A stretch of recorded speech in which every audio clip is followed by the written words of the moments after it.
quality is always going to be a waste until you decide to make it linear. So if you do not collect correctly your data, if you can't keep up the discipline, and if you can't really convince the operators to inspect correctly and discipline them to register the data in a correct way, in the way that you want, maybe the problem is not in their character, it's not that there is something wrong with their point of view, but probably there is a problem with the method that you're using and the tools that you're using. And today I would like to talk a little bit about the caliber and especially the Bluetooth caliper. Because as you see, when you have a traditional caliper, there is something that happens. When you in a quality system, then the inspector needs to do many things, right? First, he has to control the piece. Then he has to put down the caliber, and then he has to go to the computer or to the paper to register the data. This is one thing, and then he keeps doing it. This is one thing, and then the other thing is that maybe the operator collect the data, okay, control the piece with the caliber. He wrote down the data in a paper, and then he bring them in the computer. So in all those situations, you will see that there is something that is not going because you are losing time, you have some unnecessary steps. What if I told you that it's possible to measure and collect the data at the same time? And this is what happens with the Bluetooth caliber. Because with the Bluetooth caliber, at the moment that you measure, you click a button and the data is registered. So you don't really have to register data manually, you don't have to register data on the paper, and you do it much quicker and much safer.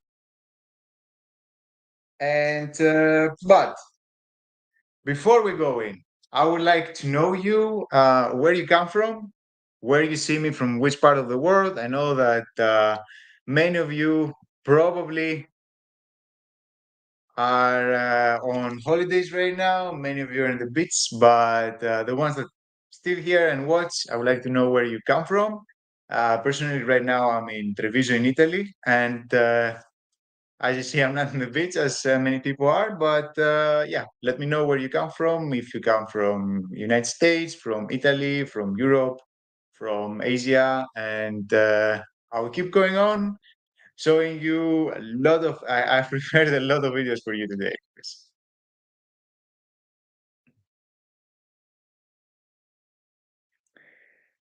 And I see nobody is replying, so I can understand that maybe most of you are in the bits.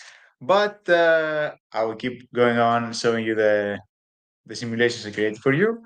So basically, as I told you, the first problem with that the Bluetooth caliber resolves, the first problem with that the Bluetooth caliber resolves is the speed. Because I will show you a little bit simulation. I will see Andreas doing a simulation here, and you will see what I mean. Okay. So this is the share with the traditional caliber. And this is how it looks like. You will see Andreas here doing a small simulation. He's taking his computer. He starts to set up the program, and we will see him controlling the piece. And he controlled the piece maybe twice. He remembers what he measured, and now he registered the data on the computer. And the data is the diameter is 10.65. He goes on the second piece, he measures, and he does exactly the same thing. He goes in the computer, and actually he writes the diameter, which is 10.18. He goes again, 10.25, 24, and he finishes. And this is what happens with the traditional caliper, right? This is a simulation.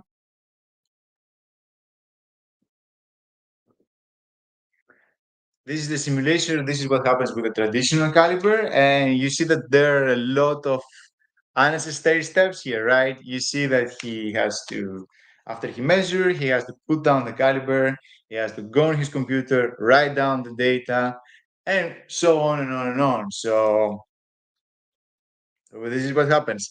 And now I will show you the other way when you control with the caliper and then you write down the paper, the data on the paper. So it goes a little bit like this. If you go to see the video, this is what happens when someone takes measures, okay, and he writes down the data on the paper. Then he go to the next piece. He controls. He writes down the data in the paper again, and then he does the third piece, and he registers the data on a paper. And after that, he goes to his computer and he transmits all this data from the computer on his laptop. And he goes 10.46, 10.56, 10.61, and he finishes. Of course, this takes time, and this is what happens usually when, let's say that you're measuring, your measurement station is, let me close this. Your measurement station is,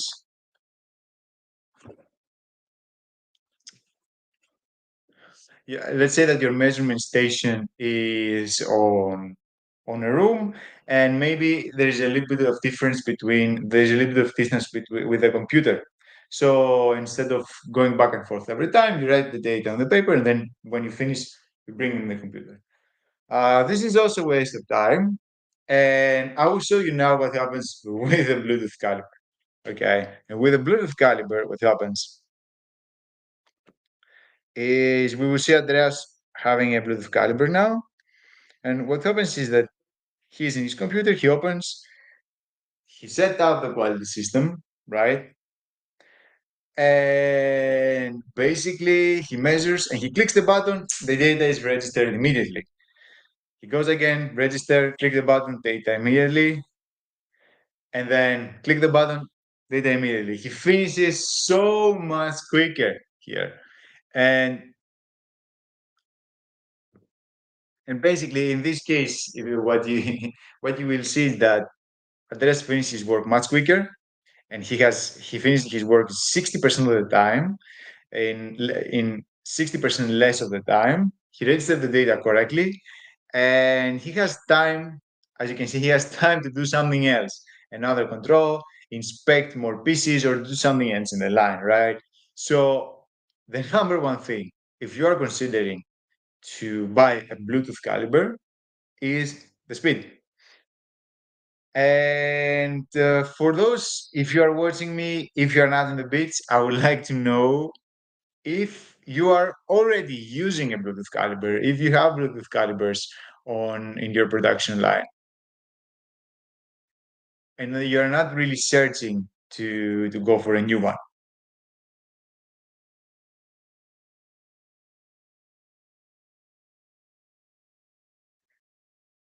And we will go to the next problem here that the Bluetooth caliber solves. The next problem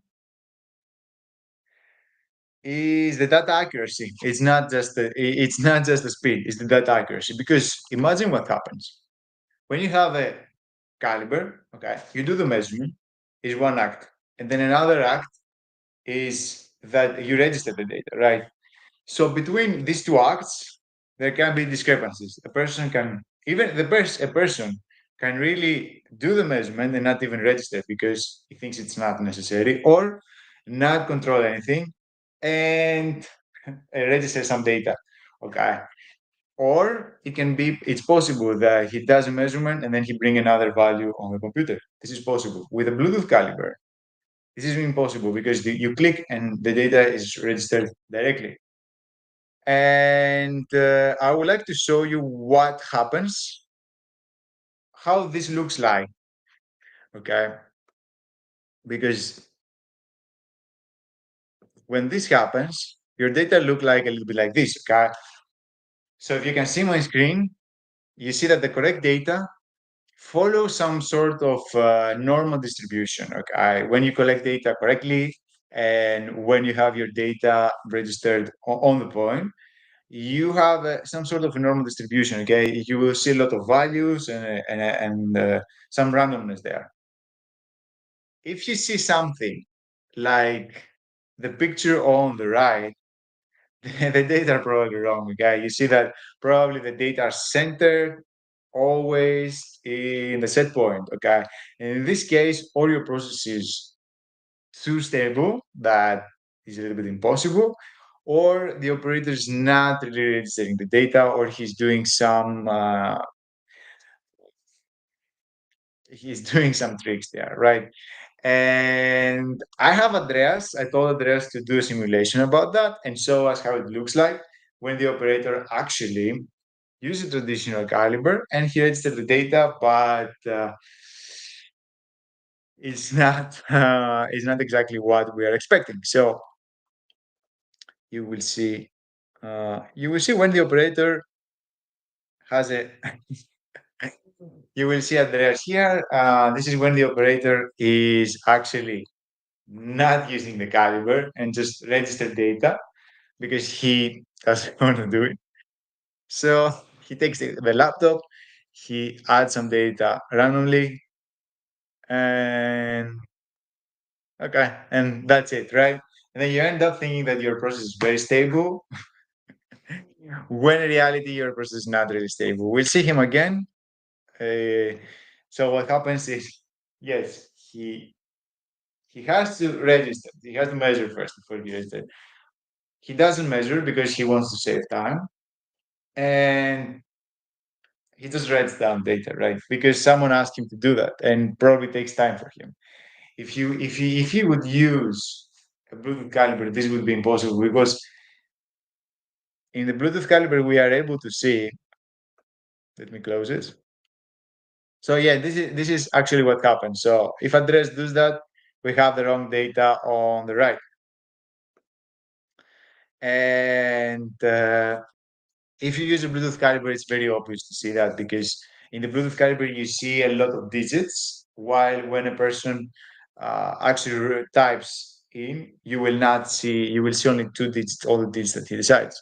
So that's it for now. You saw Andreas doing all the show.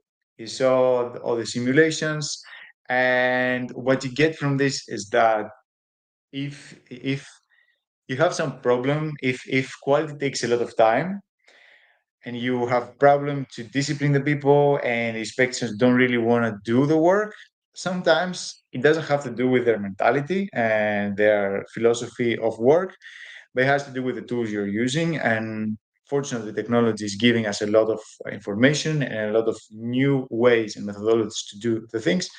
So if we want to save time in manufacturing, I would say it's better to use a Bluetooth caliber, which collects the data automatically. And also, if we want to have accuracy, having a Bluetooth caliber that automatically registers the data on our quality system is a big win. So I will close it now. If you have any questions, let me know. And I wish you a very beautiful day and have fun at the beach.